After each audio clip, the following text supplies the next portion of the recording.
on my way home from the mountain and been decompressing from all that. I went and hung out downtown and got myself a lemonade. I had a craving for lemonade, and I found like an old vinyl shop, and they didn't have anything I wanted that was affordable because it was an old vinyl shop. The shop's not old, the vinyls are. So I didn't buy anything, but they had some interesting selections. I didn't want to spend, I think, $75 to get Iron Maiden's Number of the Beast, like an 80s printing of it. That would have been cool, but not on this budget. I don't need an original printing. I can get a new printing. I don't care. I just want vinyl fidelity. That's just the whole point. It doesn't have to be the OG. And speaking of OG, right? So last night I saw this Iron Claw film, and man, oh man, was that a serious tearjerker of a flick? Right? You know, I didn't know the Von Erich wrestling story. I think I mentioned this in the other stream when I said I wanted to talk about it. So I'm just summing all that up. So I didn't know the Von Erich story. We're this big family, right? So Iron Claw. This is your spoiler warning, so I can rant about it. Spoiler alert. All right, so the Von Erich family, it's like, you know, I'm so absorbed on like the drama of it because of something very important I was taking out of it for psychology, spirituality, social constructs, religion, so on and so forth, that I forget some of the details, like the characters' first names. But I can talk about the issue with each character and talk ethos sense, in an archetypal sense of the tragedy of their story, as everybody but one is reduced through interesting circumstances, to say the least, and we'll get into that.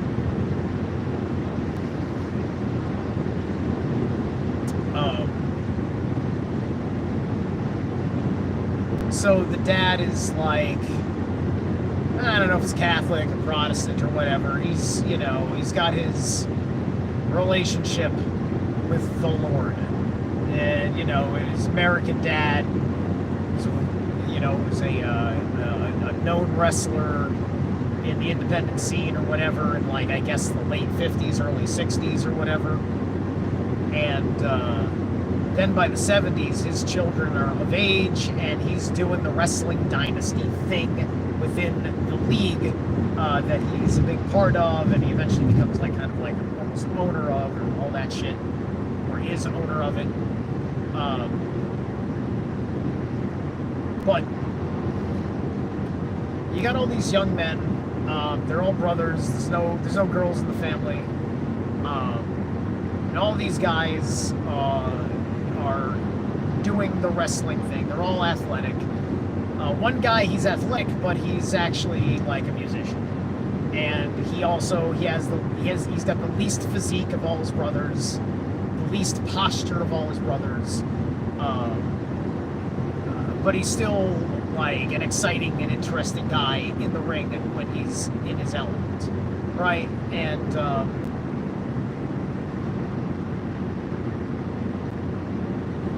the movie's got the story of the material versus the spiritual in there, right? As their values from their father are very physical, and their values from their mother are very religious. And that's where you get like your Southern wrestling culture, right? And these guys were coming up and building wrestling in the 70s, and this aspect of them and who they are is part of everything that's emerging in the 70s into the early 80s, with building kind of like the new cult of personality after the malaise of the early 70s, when the hippie movement had kind of burnt itself out, right? So like Rush is coming on the scene and all this stuff, and music is getting incorporated to wrestling. Wrestlers are starting to look like rock stars if they're baby faces, so on and so forth. Hey Susie, the hike was incredible as always. Gets easier every time you do it. Still a few challenging crags that every time I go there, it's just like, I don't got it yet for that. I'm gonna have to come back when I'm better. And that's the fun of Breakneck, is that there's always a crag that you wish you could have mastered that day, but you had to go the easy road after you tried, and then you had to take 2 minutes to turn around because you don't want to fucking fall on your way back down and get different, so on and so forth. It's quite something, the effort. But anyway, and I push myself physically, and I'm watching a movie about these boys who all work together to push themselves sufficiently. They're all very loyal to their family, very loyal to their father, and loyal to each other. And the father is ultimately an archetype. This is why I love the movie. He's got the egregore of the Demiurge in him, right? And he's got the blindness of not realizing his own neglect of his family's emotional needs. And the mother seems to have a great deal of appearances behind her religious devotion, right? They weren't actually bad people, but unfortunately they're in their own echo chamber, and just as per a lot of culture, there's no one around such men like him, especially a man like him, to tell him, you're pushing your children too hard, you're making them doubt themselves, and all these X, Y, and Z things, because it's like he was too much of a coach and not enough of a dad during hard personal times, and it was just such a it was such a, like, the idea is that they were going to be protected by God and by wrestling, right? That's what the story is saying, right? And I've been thinking a lot about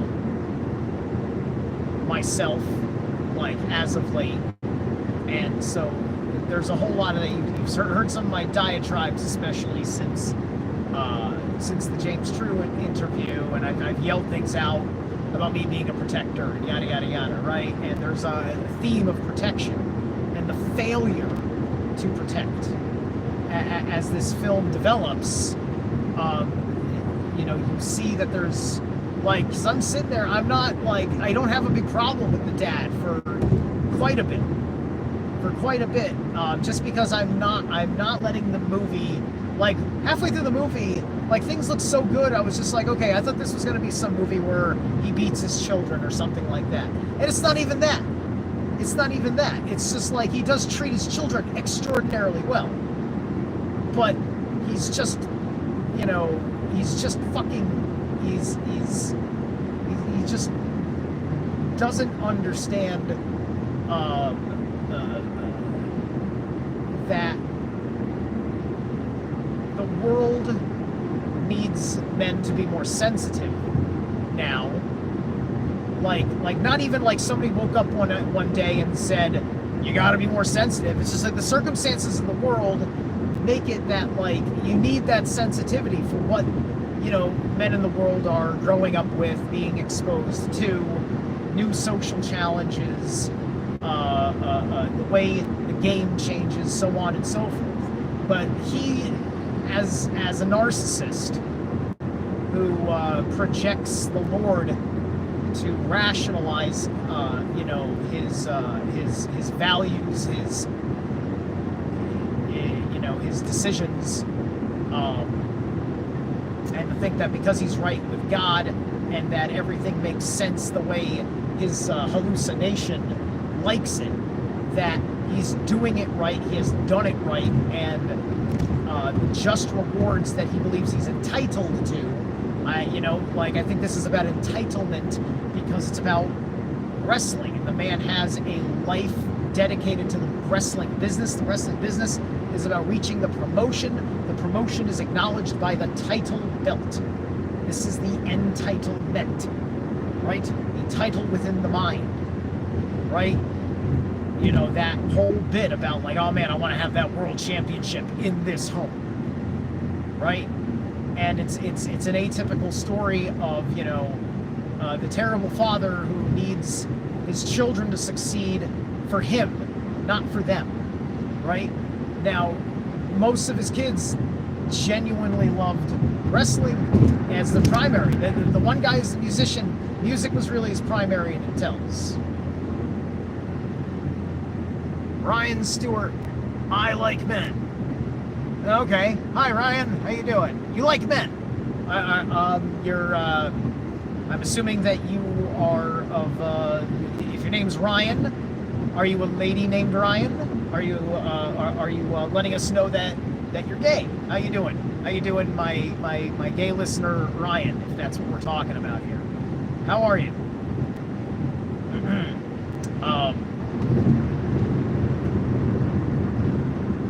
Yes, a man named Ryan. Well, just letting you know, I'm straight. I'm off the market, my friend. Good luck to you. I'm not off the market for women. That's different. But anyway.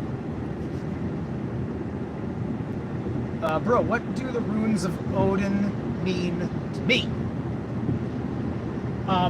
There are no runes of Odin.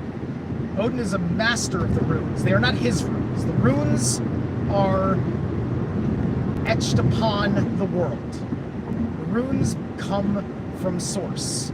The runes are from the old and terrible tree, Ying. That is where Odin got the runes, as it is explained in the Voluspa and the Havamal. Odin is the master of the runes because Odin is the mind. And it takes the mind to understand the runes. Otherwise, the runes act as energy forces within nature, all on their own, in both their seed sounds of creation,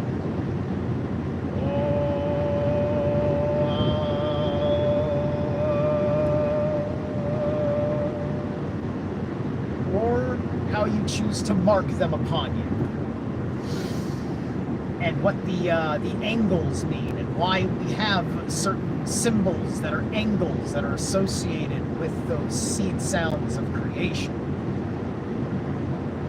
There's a great deal of magic and divination and all manner of abilities that can be tapped into with all of the archaic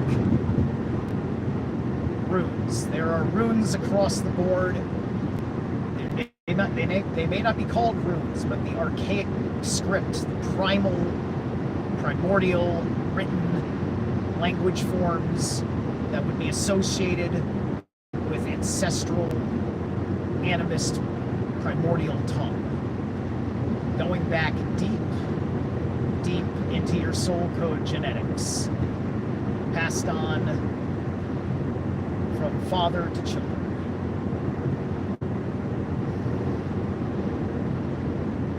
So there's your summary of the runes.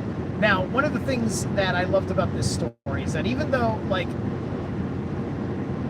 I grew up within the same religious constructs, a similar archetype with my father, and thankfully it didn't destroy us.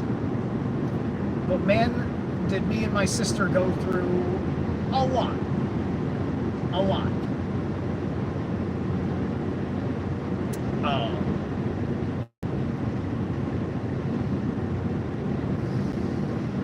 And so, with this movie, everything is about, yeah, we love wrestling and want to do the thing, but also the way I want to do wrestling has to be done to please Father, because Father knows what's best in wrestling, and that's what I'm here to do, is wrestle. And so I do it my Father's way, and they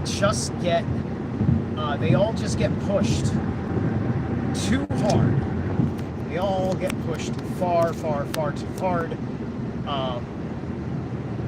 And there's a theory of a curse, because the eldest brother, when they were very, very young, or before most of them were even born, he passed away, right? And so nobody in the family is an eldest brother, because the eldest brother passed away.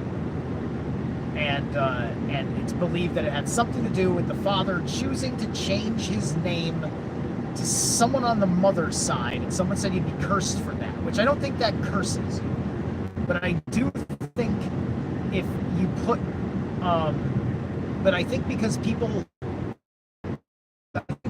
told that, probably said you're making a narcissistic choice that will lead to you making terrible blind decisions, and thus you're cursed.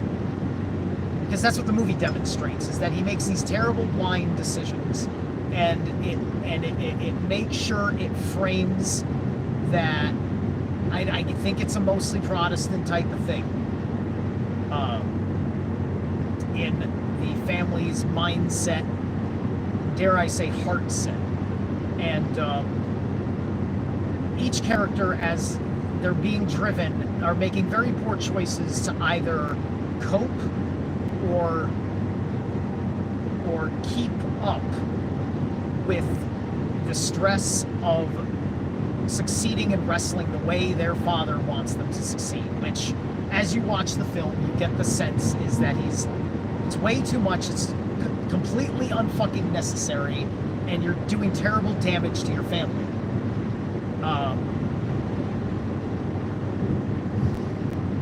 And so one of them can't keep up with performances, so he starts juicing. Another one is under too much stress from not being well loved, he starts drinking. The dude who is the musician, he's just, he doesn't have any of those problems, because he struggles. You can tell that he struggles with it, because he cares. You can tell he's an artist. He's not an athlete. He's an artist who does athletics, not an athlete who does art. He loves to play his guitar almost as much as he loves to wrestle. He probably wouldn't even wrestle that much if it wasn't for his brothers, and that's the only reason why. And deep down inside, that's kind of the honest vein for a lot of them, mostly because the way dad makes them think they gotta do it is like that. Even when they're working in the industry with all these other people, it's like, there's no discussion of all that stuff in the backdrop, where somebody can look from the outside and say, oh, well, wow, that's, he drives you real hard, but man, be careful about that. Try X, Y, and Z things out, because he may not understand. Right. And so unfortunately, it's a sad state that there's not a lot of external help, right, in that respect. And you're seeing this lens it looks totally alien towards the culture around it, that, my God, you got to push yourselves that way? And people don't know that it's like that in the backdrop.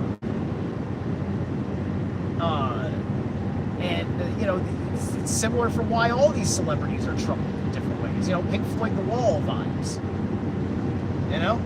The main character, the kind of, the dude who, if you know the Von Erich story, he survives. Because everybody else, unfortunately, falls apart.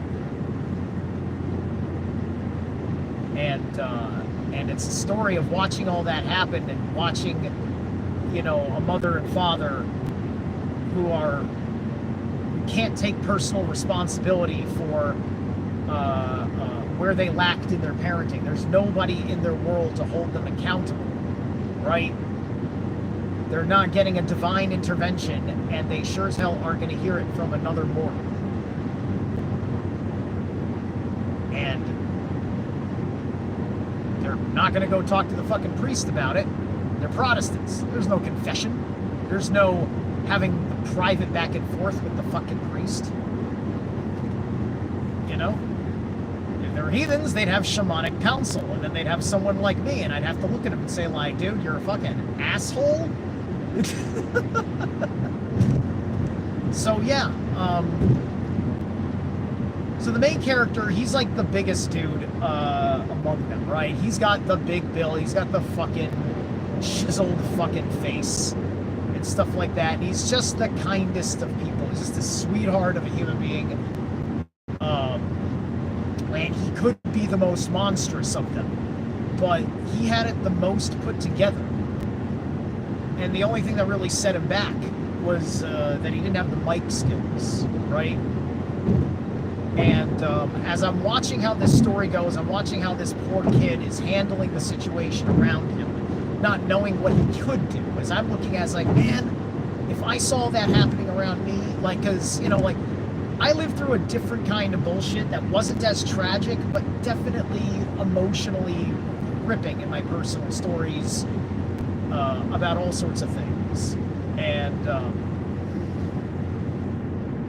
I just looked at it, and it's just like, I'm just thinking about, like, man, it's been like 50 years since, like, the time of this film, and how we are so different now that all sorts of certain conversations have come out. I mean, listen, don't get me wrong, New Age movement, a lot of shit's done wrong. There's a lot of people that are getting way more back into their feelings like that, right? The integrated empath. The empath has to integrate, otherwise they become the narcissist. You know, you can become an emotional narcissist, right? The father was a stoic narcissist. He didn't have emotions, right? He just had, like, you know, his sense of pride, which made him happy, right? And so,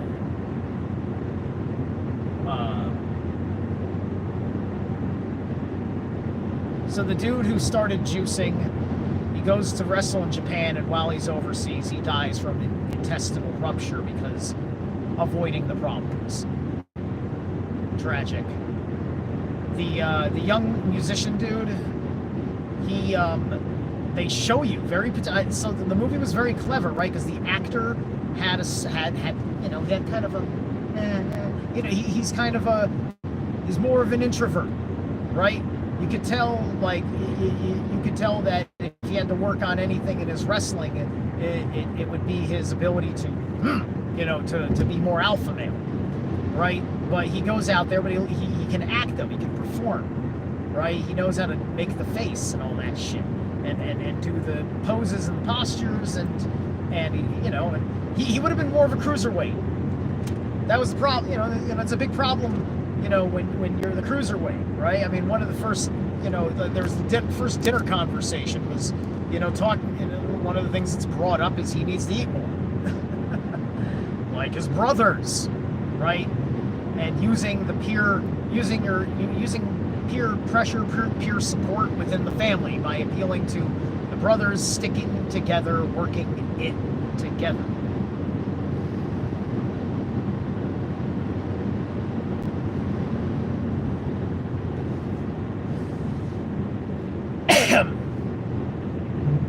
All right.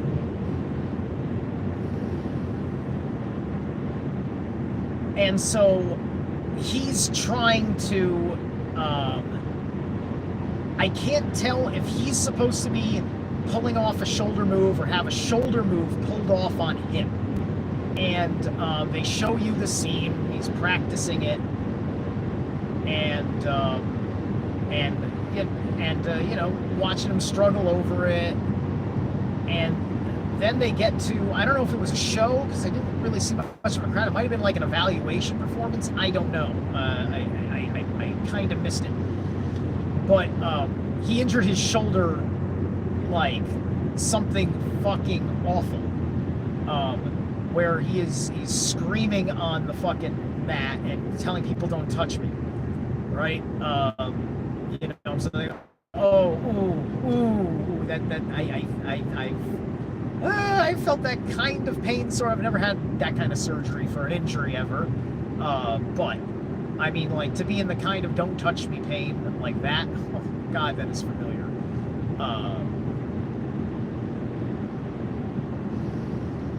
And so he has, so he fucking has a complication in surgery that puts him in a fucking coma. And when he comes out of the coma, his nervous system is shot.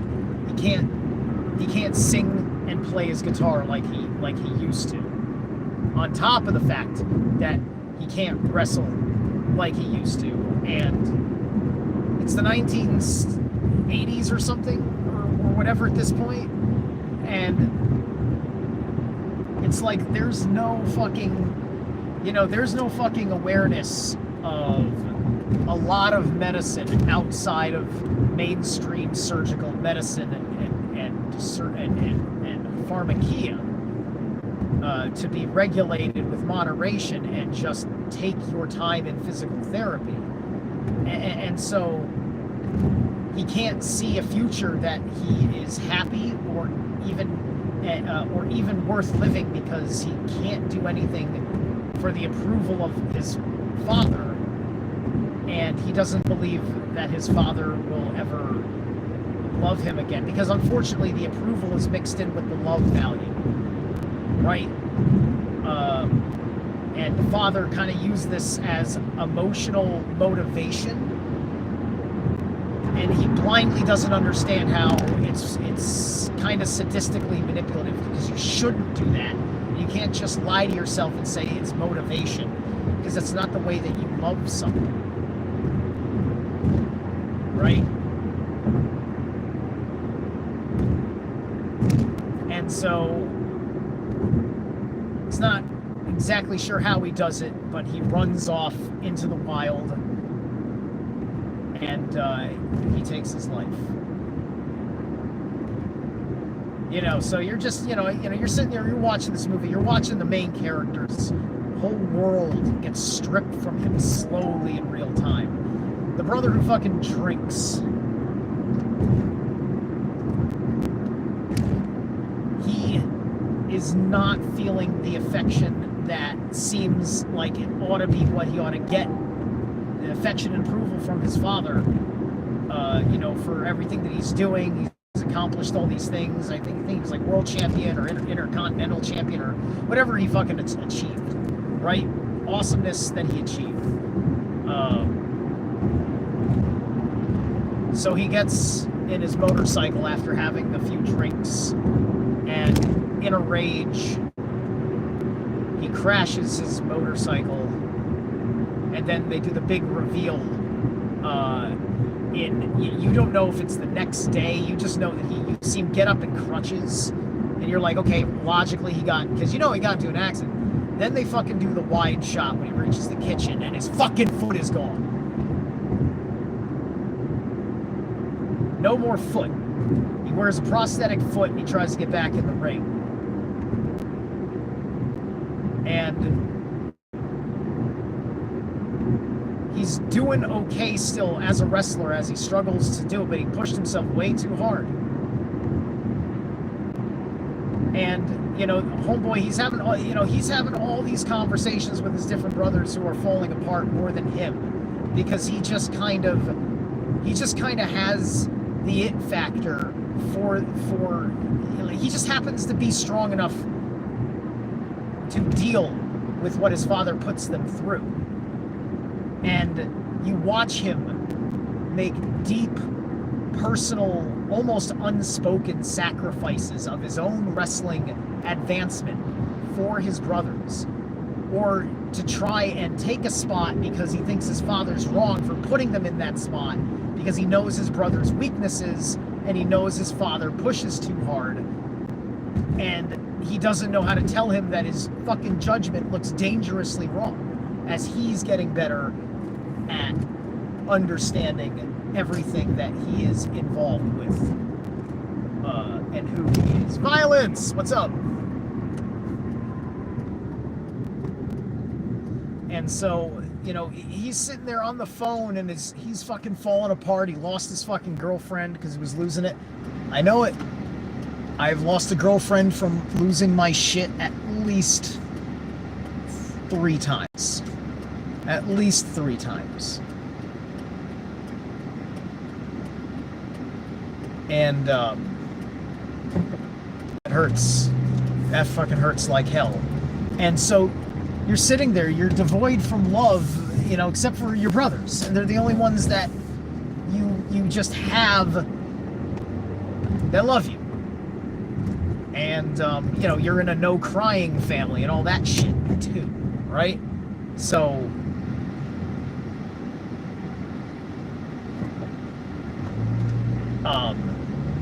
the main character is, you know, he thinks about that curse. Like, I think he's the only one in the family that even believes the curse is real, which shows he has the wisdom, because, you know, the curse is real, and the curse is the ignorance of his father and the submission of his mother, and that is the curse.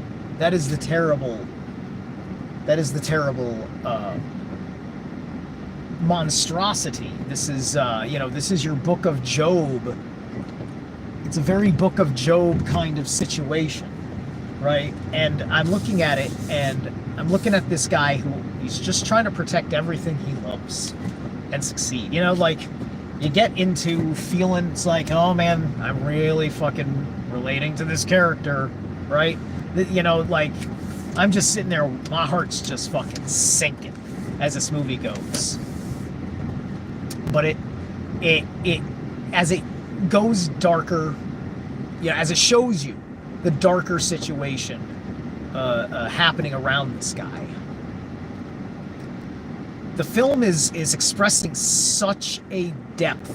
There's an unspoken way in which it's questioning God. It's the unspoken way it's questioning a father's wisdom. The unspoken way it's questioning the accountability within wrestling, and just showing you in an unspoken way everything wrong for you as the witness in hindsight of the history of this family to see, as this guy is breaking down and trying not to cry. And the last brother, the one with the missing leg, you know, he's just on the phone with him talking about how he's losing control and shit. And, you know, and you're just on the phone the other end and you don't know what to say. You're just being loving and supportive, and you know, you want to help, and he's too proud to accept help. So you've got that problem of the I don't want help, because if he took help from his brother on this issue, he feels like it would be a terrible disappointment to father. So he drives himself. So, you know, he drives himself to, like, he goes to the farm, and he's supposed to meet his brother there, and I believe it was with the pistol that he got him for Christmas.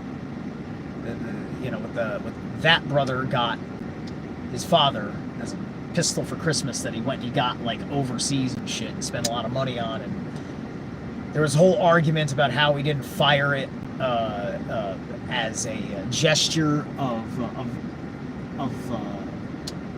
love for giving him the gift. You know, just like, use the gift in front of me, right? Like, you want to see the joy of who you gave the gift, watching them enjoy that. It's part of the gebo, it's part of the wunyo. That's the wunyo. You want the runes? There's wunyo, right? You know, there was the gebo to wunyo connection and how it's missing, and then it goes into the curse in that way. It's Ansuj in Merkstave, You know, you're not paying attention to all the warning signs, right? That's when on Susan Merkstave, you're missing the warning. It's so fucking sad, right? And so he fucking offs himself in the heart. Just off camera, you hear the gunshot. And at that point, you know, the father shows up just a few minutes later, and he finally lost it, and he attacked his father. He charged him, pushed him to the ground, jumped on top of him, and almost killed him. He was choking him out. He yelled at him, just like, you were supposed to protect him. You were supposed to protect, you didn't protect any of us. You know, he finally had to accept and confront his father and say, what you promised us, you failed at. You must know. I must get it through to you with wrath that you failed us. You failed us all. And he stopped himself. He could have killed his father right there. Nobody was around but them two and the ghost.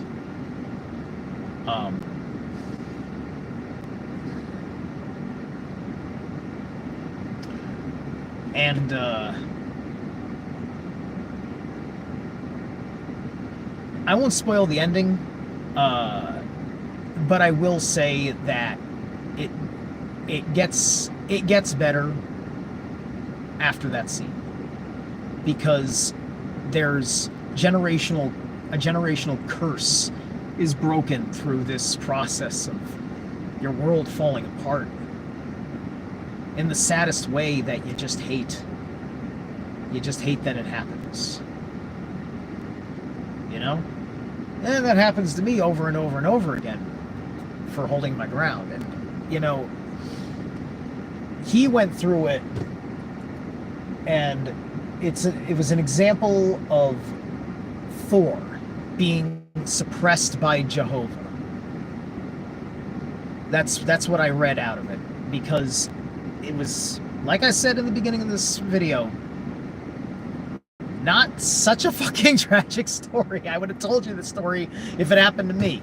But my dad's a little bit of that archetype. But I think I got through to him because I have, unlike the main character, mic skills. Sometimes I'm very good at yelling about things. And, you know, because believe me, I had to yell at my dad about a lot of things about grandma. And, you know, it had a lot, you know, honestly, I'd say losing her is a little bit like how he lost all his brothers, to be honest with you. That movie had me crying like a fucking baby because of how much I just identified with it. And, you know, for me, it was Tyr suppressed by Jehovah. Because as a small child, when I found out about Tyr later in adulthood and retroactively thought about how I thought God was when I was of the religion of my upbringing, I was looking for the qualities of Tyr. And so Tyr became my first god. Then Owen.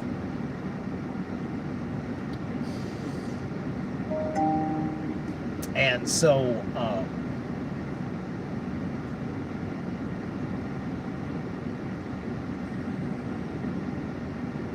we still have many challenges. We don't have as much of that world. There is a lot of that world out there still. We don't have as much of that world is not in authority any longer. But it's still out there. But it is not a major challenge in the world. There are other ways in which the Demiurge goes after people, and you work very hard to just to trust the higher force, because you need to bypass all of that.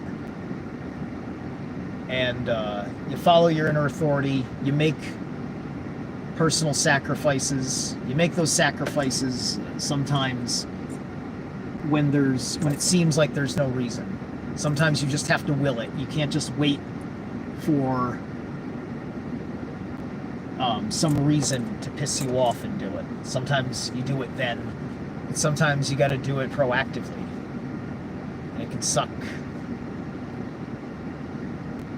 Yeah. So anyway, yeah, I got to bounce too. I'm going to hop into the store for a few minutes. So anyway, thanks for listening. I'm glad I got that out. I may still have more to say because,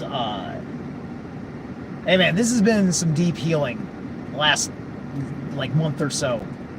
A lot of Chiron stuff going on. All right, guys.